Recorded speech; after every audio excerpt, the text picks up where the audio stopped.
تمہارا کردار تھا، یہ محمد عربی کے غلاموں کا کردار ہے، پھر بھی ہم سے یہ گلہ ہے کہ وفادار نہیں، پھر بھی ہم سے یہ گلہ ہے کہ وفادار نہیں۔ ارے ہم وفادار نہیں، تو بھی تو دلدار نہیں۔ آج ملک کے حالات دن بدن خراب کیوں ہو رہے ہیں؟ آپ نے کبھی غور کیا؟ خراب اس لیے ہو رہے ہیں کہ جہاں قوم مسلم کو بولنا چاہیے مسلمان وہاں بولتے نہیں ہیں، اور جہاں مسلمانوں کو خاموش رہنا چاہیے وہاں مسلمان بولتے نظر آتے ہیں۔ یہی وجہ ہے کہ حالات دن بدن خراب ہوتے چلے جا رہے ہیں۔ میں بس اپنے قوم سے اتنا کہتا ہوں، یہ خاموش مزاجی تمہیں جینے نہیں دے گی، یہ خاموش مزاجی تمہیں جینے نہیں دے گی۔ اس دور میں جینا ہے تو کوہرام مچاؤ، انتظار کس دن کا ہے؟ کوئی صلاح الدین ایوبی اب نہیں آئے گا، موجودہ دور کا صلاح الدین ایوبی ہمیں بننا ہے، موجودہ دور کا ٹیپو سلطان ہمیں بننا ہے، موجودہ دور کا محمد بن قاسم ہمیں بننا ہے۔ دنیا رسول اللہ کی شان میں گستاخی کرے گی، فخر کے ساتھ کہیے، جو جان مانگو گے جان دیں گے، جو مال مانگو گے مال دیں گے، مگر یہ ہم سے کبھی نہ ہوگا، نبی کا چاہو چلا دیں۔ بہت اچھے، زندہ باد زندہ باد، بہت اچھے، آپ نے دیکھا نہیں ماشاءاللہ ماشاءاللہ۔ رسول اللہ کی شان میں گستاخی ہوئی؟ ہمارے کتنے بزرگ ایسے تھے، جوان جب اکٹھا ہو کر گئے اپنے بڑوں کے پاس، کہا ہم رسول اللہ کی ناموس کے لیے ملک کے قانون کے دائرے میں اٹھ کے کھڑے ہونا چاہتے ہیں، کچھ کرنا چاہتے ہیں، تو ہمارے بڑوں نے ڈرا دیا اور کیا کہا؟ حالات اچھے نہیں ہیں۔ بتائیے یہ جملہ سننے میں آیا یا نہیں آیا؟ سنا یا نہیں سنا آپ نے؟ کیا کہا؟ حالات اچھے نہیں ہیں۔ جوان کھڑے ہوئے، بٹھا دیا گیا، جوانوں کا حوصلہ بلند ہوا، ڈرا دیا گیا۔ جوان رسول اللہ کی ناموس کے پہرے دار بننے کے لیے آگے آئے، انہیں ڈرا کے خاموش کر دیا گیا۔ حالات اچھے نہیں ہیں۔ میں تو یہ جاننا چاہتا ہوں ہمارے لیے حالات اچھے کب تھے؟ ہمارے لیے حالات اچھے کب تھے؟ ہماری تاریخ رہی ہے جب 313 تھی تو لرزتا تھا زمانہ، جب 313 تھے تو لرزتا تھا زمانہ۔ آج ہم کروڑوں ہیں تو کرتے ہیں غلامی۔ اور آپ سمجھ رہے ہیں میری بات کی آپ حمایت کریں گے؟ جو کہ یہاں بیٹھنے والا یا کھڑے ہونے والا ہر شخص اس پریشانی سے دوچار ہے۔ یہ جو قوم مسلم غلامی کر رہی ہے یہ اپنی ہی قوم میں چھپے ہوئے دلالوں کی وجہ سے، اپنی ہی قوم میں چھپے ہوئے دلالوں کی وجہ سے۔ اور حال یہ ہے قوم کے جوانوں کو پکڑوانا بھی ان کا کام ہے، لسٹ بنانا بھی ان کا کام ہے، پھر پیسے فکس کرانا بھی ان کا کام ہے، پھر پیسے لینا بھی ان کا کام ہے، آدھے آگے بڑھانا اور آدھے اپنی جیب میں ڈالنا ان کا کام ہے۔ ایک کپ چائے مل جاتی ہے، کاندھے پہ ہاتھ رکھ دیا جاتا ہے تو یہ سمجھتے ہیں نہیں نہیں ہماری بڑی عزت ہے، پریشانی ہوگی مارا جائے گا، ہمیں چھوڑ دیا جائے گا۔ میں کہتا ہوں اے میری قوم کے چھپے ہوئے دلالوں، جب مارا جائے گا تمہارے لیے ریڈ کلر کا کارپیٹ نہیں بچھایا جائے گا۔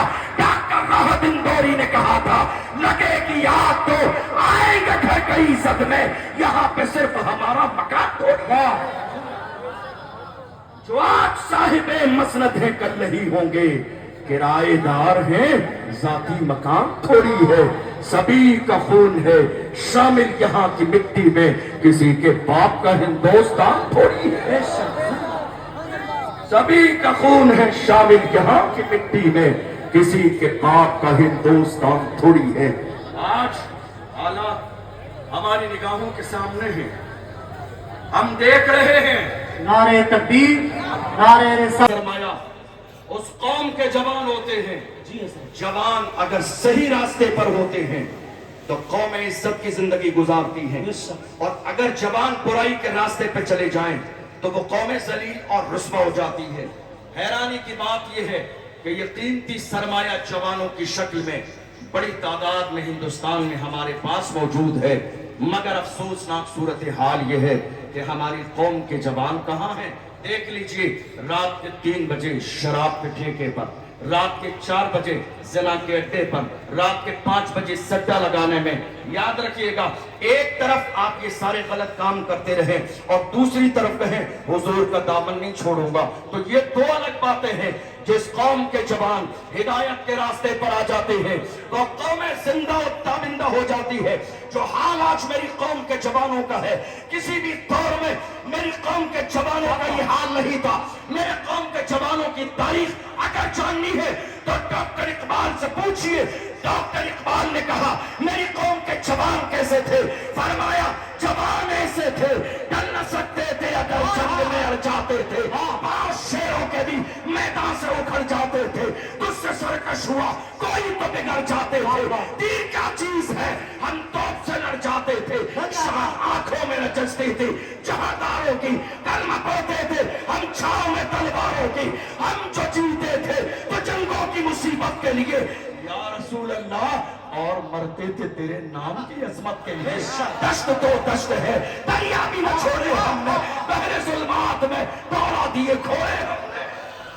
نعرہ تکبیر، نعرہ رسالت، مسلک اعلیٰ حضرت، فیضان اولیاء کرام، عرص عزمی، عشق محبت، عشق محبت، پیار محبت، پیار محبت، حضور سمنانی میاں صاحب قبلہ، مفتی اشرف جیلانی صاحب قبلہ، فیضانے کی چاچا شریف، نعرہ تکبیر، عشق محبت، عشق محبت، بستی بستی قریہ قریہ،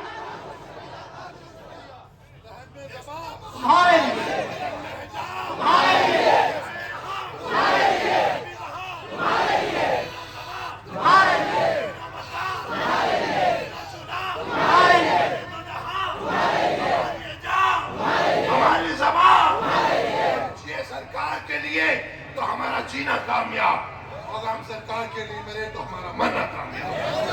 میرے حضور تعالی شریعہ میرے صحابہ بڑے ابا فرماتے ہیں زندگی یہ نہیں ہے کسی کے لیے، زندگی یہ نہیں ہے کسی کے لیے، زندگی ہے نبی کی، نبی کے لیے، نہ سمجھ مرتے ہیں زندگی کے لیے، پر جینا مرنا ہے نبی کے لیے۔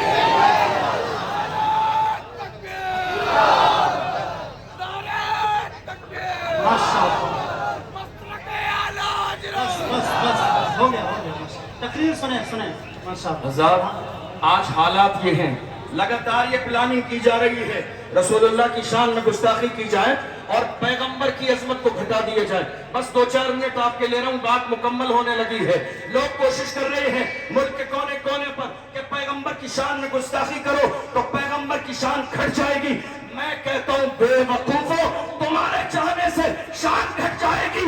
ارے ہم بریلی والے ہیں، بریلی سے آواز آئی ہے، رہے گا یہی ان کا چرچا رہے گا، بڑے خاک ہو جائے چل جانے والے، حشر تک ڈالیں گے ہم پیدائش مولا کی دھوپ، مثل فارس نجل کے قلعے گراتے جائیں گے، خاک ہو جائے عدو چل کر مگر ہم دو رضا، دم میں جب تک دم ہے ذکر ان کا سنا دے۔